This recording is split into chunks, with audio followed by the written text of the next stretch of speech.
I belong to a middle-class family of Pakistan. And I'm the only son of my parents, and I've got four elder sisters. I received a lot of love and care from my parents, from my sisters, and from my mother when I was young.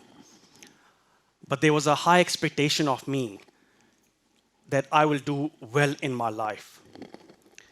And in those days, the expectation normally comes down to doing really well in your studies. That was pretty much it, right?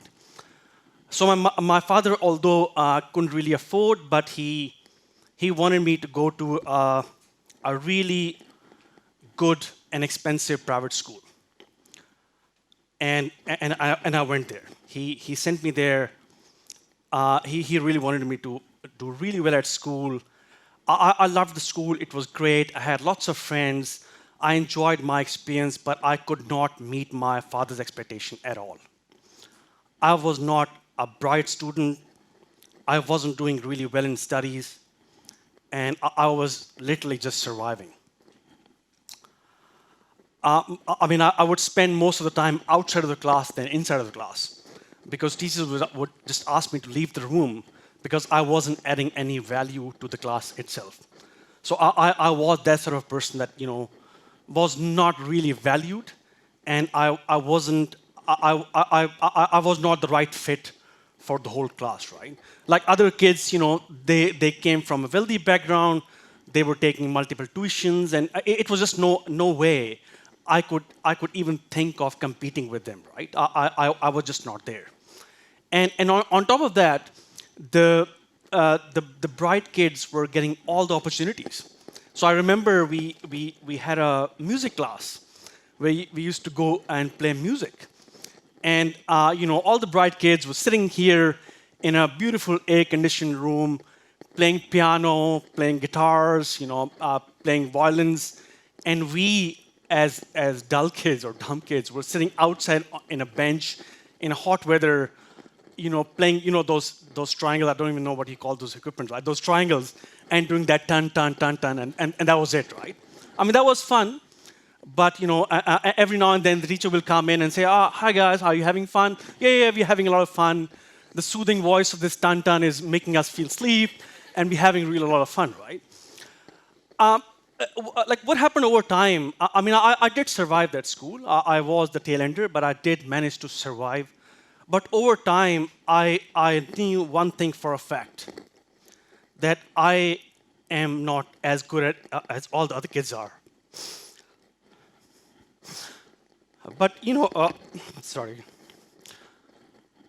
So fast forward, I I went to class year 9.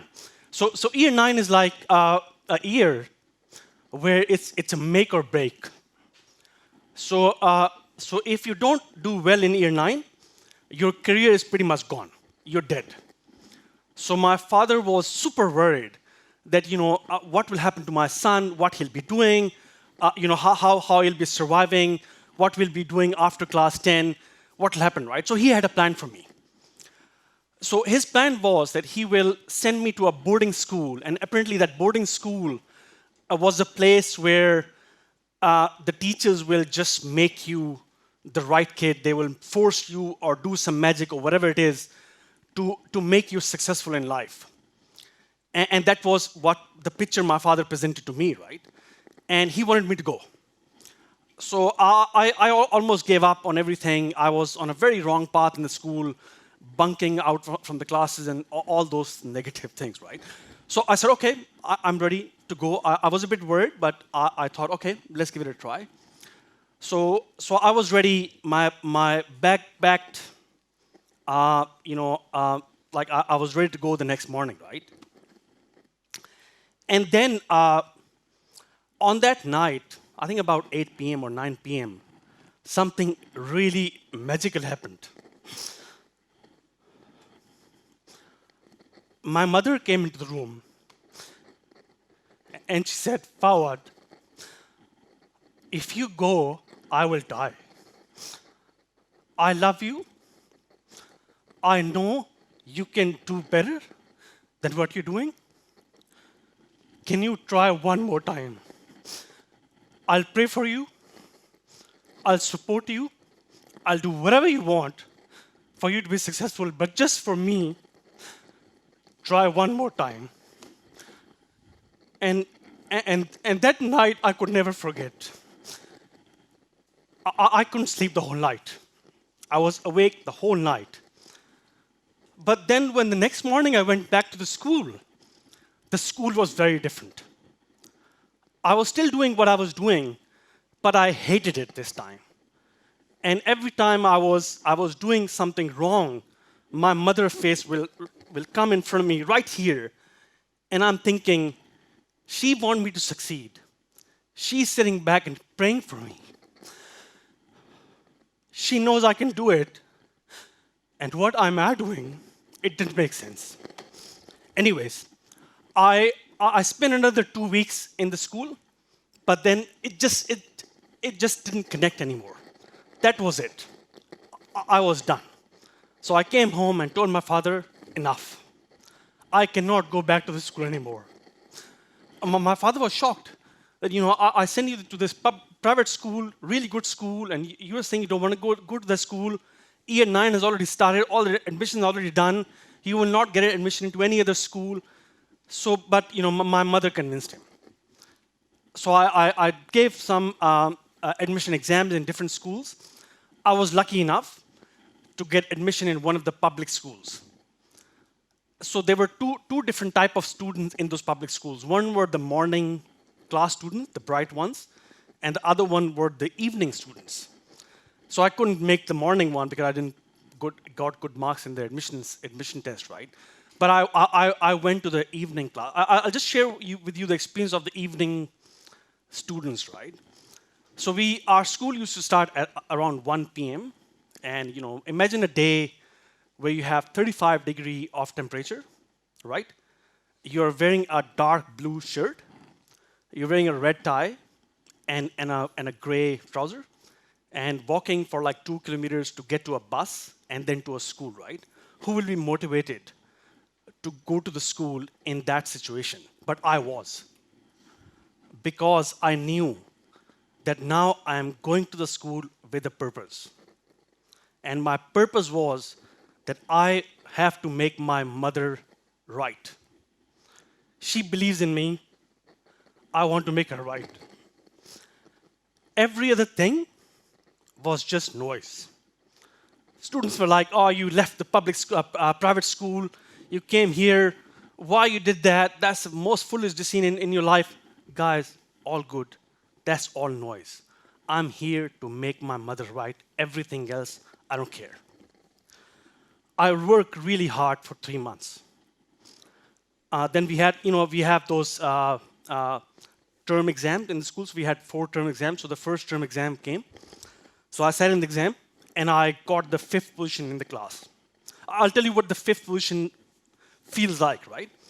In my private school, there were students of like 40 students, right, in a class. And my position always was in the 30s, 38, 36, 31, 30. I remember only once in my life I got to 29. And that was like, man, I'm flying. It's just amazing, right? I got a 29th position, right? 5th position in that school was only for some of the angels who have descended from the heavens.